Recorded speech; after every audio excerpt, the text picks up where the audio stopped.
Satu lagi Uqbah bin Abi Mu'is. Uqbah bin Abi Mu'is ni, Uqbah bin Abi Mu'is. Abi Mu'is tu bapak dia tu gelaran. Nama bapak dia Aban. Aban bin Abu Amru. Abu Amru bin Umayyah. Umayyah bin Abdisyams. Abdisyams bin Abdil Manaf. Abdil Manaf tok Nabi jugalah. Tok Nabi. Cuma bezanya dia jalur Abdisyams, Nabi jalur Hashim. Tadi kan Abdul Manaf bin Qusay. Ini anak kepada Qusay tu Abdul Manaf hak jalur Nabi tu dia ada anak 4 orang. Anak Abdul Manaf yang pertama Muttalib. Anak Abdul Manaf yang kedua Hashim. Anak Abdul Manaf yang ketiga Abdul Syams, jalur kawan ni tadi. Anak Abdul Manaf yang keempat Naufal. 3 hak awal tu Muttalib, Hashim, Abdul Manaf tu satu bapa satu mak. Cuma Naufal hak adik bongsu tu satu bapa mak lain. Maknanya bini Abdul Manaf hak lain yang melahirkan Naufal. Jadi kalau Nabi lalu kok jalur siapa? Kok jalur Abdul Muttalib bin Hashim bin Abdul Manaf. Dia melalui jalur Abdisyams. Abdul Manaf ada anak ni, Muttalib tu hak sulung. Yang kedua, Hashim dengan Abdisyams ni dalam sejarah kembar. Moyang Nabi hak nama Hashim dengan hak kawan ni tadi, Abdisyams tu kembar. Cuma ada peristiwa yang menarik. Sewaktu mereka berdua ni dilahirkan dulu, jari telunjuk Abdisyams ni dia melekat di dahi Hashim. Jadi bila bidan-bidan pada masa tu cuba pelerai mereka, jadi bila tarik jari tu terpancuk darah keluar daripada dahi Hashim. Jadi orang-orang tua pada masa tu beranggapan peristiwa dan kisah ini kalau ada kebenaran dia, satu masa kedua-dua keluarga ni akan terjadi pertumpahan darah. Akan jadi peperangan yang besar. Dan kalau kita tengok dalam sejarah, antara yang paling awal ialah Perang Siffin. Perang Siffin di antara siapa? Sayyidina Ali, Bani Hashim dan Muawiyah dari Bani Abdisyams itulah. Yang kedua, dinasti Umayyah datang daripada Bani Abdisyams, dinasti Abbasiyah datang daripada Bani Hashim. Itu sejarah pertumpahan darah yang besar di antara kedua keluarga ni. Jadi hak mari ikut Abdisyams tu, Muawiyah, Osman bin Affan, sebab Osman dengan Muawiyah tu sepupu je. Abu Sufyan bin Harb. Semua tu jalur Abdisyams inilah, keluarga Umayyah. Jadi Hashim dengan Abdisyams adik-beradik. Anak Hashim Abdul Muttalib dengan Umayyah sepupu. Abdullah dengan bapak dia Abu Amru, 2 pupu. Nabi Muhammad dengan bapak kawan ni pula Uqbah bin Abi Mu'is, Aban, 3 pupu. Jadi dia anak 3 pupu Nabi. Kawan tu tadi 4 pupu Nabi, dekat-dekat tu. Pening sekali lagi tak? Tak apalah, cuma nak habaq itulah kedudukan dia. Jelekkan 2 siapa dia? Pertama pak saudara dia Abu Lahab. Yang kedua kawan ni lah Uqbah bin Abi Mu'is. Kawan ini banyak buat kat Nabi. Satu ketika Uqbah bin Abi Mu'is ni hati dia dengar Nabi membaca dan mengalungkan ayat Al-Quran. Sampai satu ketika dia buat majlis besar-besaran, dia panggil golongan-golongan elit, golongan bangsawan yang dia rasa ada pengaruh, semua dia panggil. Jadi bila demikian, dia juga jemput Nabi. Bila Nabi sampai rumah dia, dia jemput Nabi makan. Tapi Nabi tak mau makan. Nabi kata, aku tidak akan makan makanan dan hidangan ni sebelum engkau mengucapkan tiada Tuhan selain Allah dan aku ni pesuruh dia, baru aku makan. Nabi kata. Lalu dia kata tak apa, dia menyanggupi nak buat benda tu. Lalu dia pun sebutlah asyhadu an la ilaha illallah wa asyhadu anna Muhammadar Rasulullah. Seolah-olah dia telah masuk Islam. Jadi bila dengar dekat geng-geng kawan dia, Abu Jahal lah, Ubay bin Khalaf lah, Mereka kata hang ni dah tak berapa betul dah ni. Hang ni gila ke apa? Dia kata aku bukan apa. Aku menyanggupi untuk melafazkan kalimah tu kerana aku malu dan tak sanggup bila seseorang tu keluar daripada rumah aku dalam keadaan dia lapar dan dia tak makan. Oh, pendek juga dia, hebat jugalah.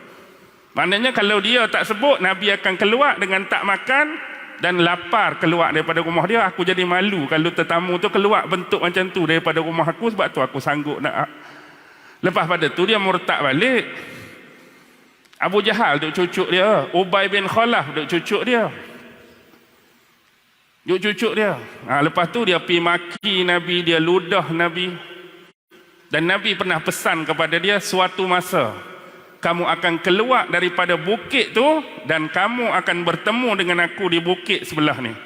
Itu merujuk kepada peristiwa perang Badar.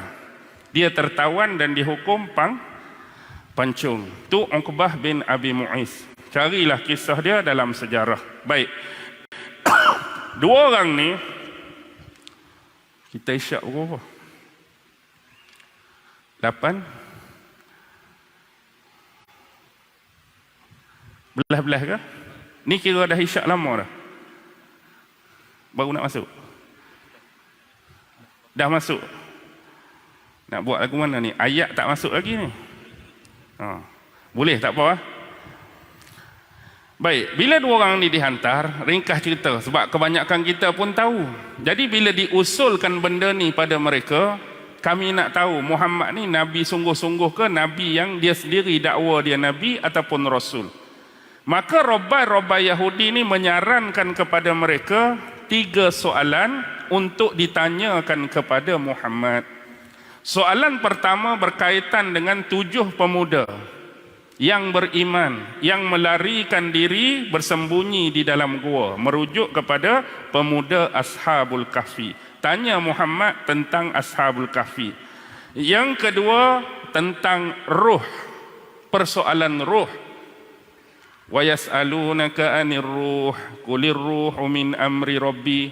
Yang ketiga seorang raja, pemerintah yang melang buana, maksudnya yang melakukan perjalanan dari timur dan barat, merujuk kepada Raja Zulkarnain. Balik tanyakan 3 soalan ni pada Muhammad. 2 dia akan jawab, 1 dia tak akan jawab. Hak 2 jawab tu Zulkarnain dengan Ashabul Kahfi, dan persoalan roh ni bukan tak jawab, sebab roh ni urusan tu Tuhan.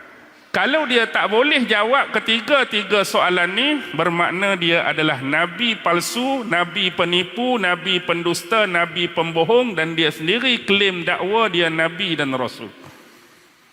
Lalu baliklah kedua-dua duta dan utusan ni menyampaikan apa yang mereka bawa balik daripada bumi Yasrib. Ringkas cerita, akhirnya pembesar dan pemuka Quraisy ni pakat-pakat pergi jumpa dengan Nabi, nak bawa usul 3 soalan ni nak tanya pada Nabi.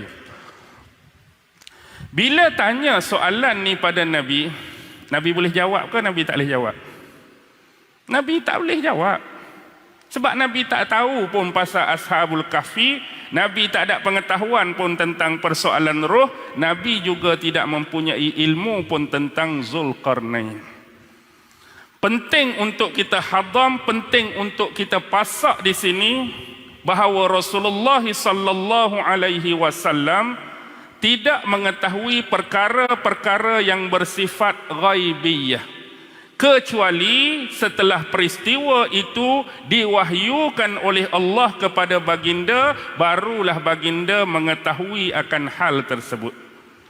Maknanya kalau Allah tak turun ayat cerita pada Nabi, Nabi pun tak tahu. Yang jadi Nabi tahu, yang boleh Nabi cerita pada orang lain, setelah turunnya wahyu daripada Allah pada Nabi, barulah Nabi berilmu, berpengetahuan tentang hal tersebut. Jadi Nabi boleh jawab? Tak boleh jawab. Bila tak boleh jawab, Nabi beri penangguhan. Datang baliklah, datang semula lah, mari semula. Sebab kebiasaan pengalaman yang dilalui oleh Nabi, bila menghadapi masalah dan persoalan seumpama ni, Jibril akan turun, Jibril akan datang memberitakan hal itu pada Nabi, dan Nabi mengimpikan dan mengharap hal tersebut untuk menjawab persoalan tadi. Tetapi dalam riwayat menyebut 15 hingga 17 hari Jibril tak datang pada Nabi. Bayangkan satu tempoh yang cukup lama yang Nabi begitu mengharapkan hal tersebut. Dan ini adalah salah satu bentuk ujian daripada Allah kepada Nabi Muhammad dengan tidak memberikan jawapan dalam waktu dan tempoh yang cukup diperlukan oleh Nabi.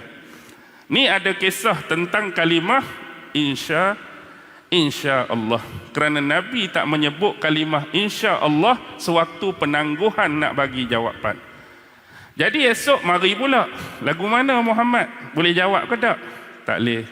Mari pula lusa, tak boleh. Mari pula hari lain, tak boleh. Mari pula, tak boleh. Cuba bayangkan berdasarkan riwayat tadi 15 hingga 17 hari. Saya rasa pemuka-pemuka Quraisy ni dah boleh dikatakan mempunyai takat kesabaran yang cukup tinggi. 15 hari, 17 hari ni tinggi dah. Kalau orang kita, demo nak bayar bila? Esok demo mari. Esok tak boleh. Tak ada lah janji mari esok. Lusa. Mari lusa tak boleh. Hari ketiga tu lagu mana? Tidak napa nyepak. Dua tu lah. 3 hari terik hari kita. Mari hari ni tak boleh, esok tak boleh, lusa tak boleh. Mari lepas tu dia jadi muka lain lah.